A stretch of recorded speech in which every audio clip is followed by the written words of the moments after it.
This is going to be a quick little 5-minute tutorial on how to swap an axle shaft on your F-150 or Raptor.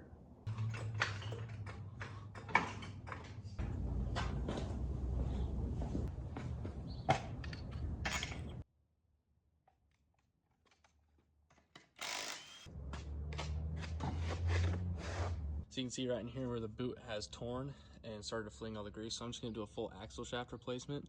First off, we're going to start by taking these guys loose, taking this one out here as well, just so all of the lines have some play to them. So when we disconnect the upper ball joint, we'll be able to move this around without tightening up any of those wires too much.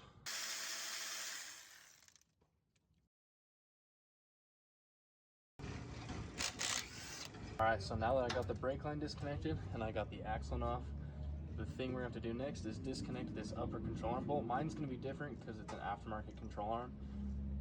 The normal ball joint style will just have a nut on the bottom. You'll just want to break that nut free by hand and take it off.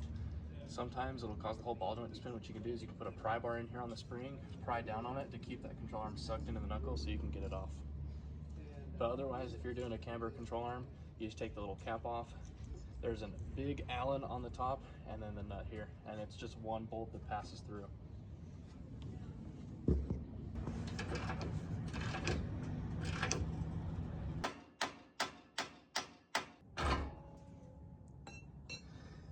So the easiest way to get these guys apart is to hit them with a hammer. If you have the regular like stock ball joint style, just take 2 hammers and tap them on the sides and it will usually come apart a lot easier.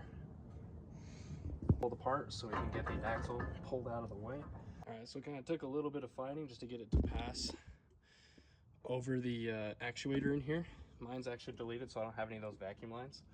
But now that this axle is out of the way, what we'll do is we'll put a pry bar back in here.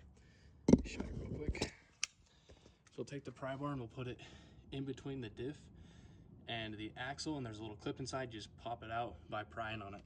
I'm just using a long pry bar here.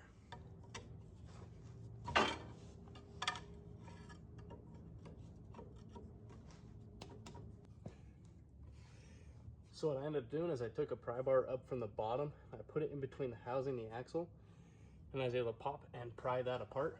As you're coming out, you want to make sure that axle shaft stays as straight as possible so you're not damaging the axle seal.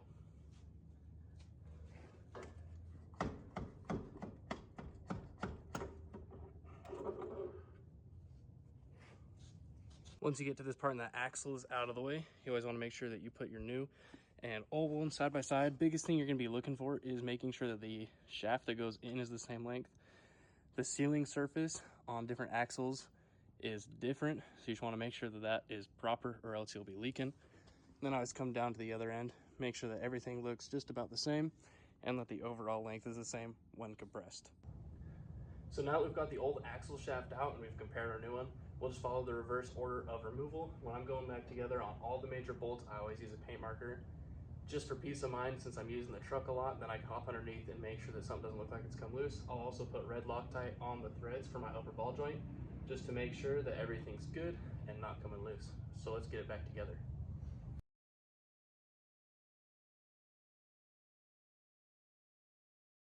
And just like that, it's all back together. You always want to make sure that axle gets nice and seated in there. Axle nuts on, caps on, ABS and the brake bolts are all on. It's all hooked up. You want to make sure nothing's getting in the way. And I got my upper control arm through with the bolt and paint marked it with red Loctite, caps on. So now all I got to do is throw the wheel on and we're good to go. Sweet, it's easy as that. We got this junky blown up axle replaced on the F-150. Not like a super in-depth video or anything, but the process is super simple. If you want more videos like this, be sure to subscribe.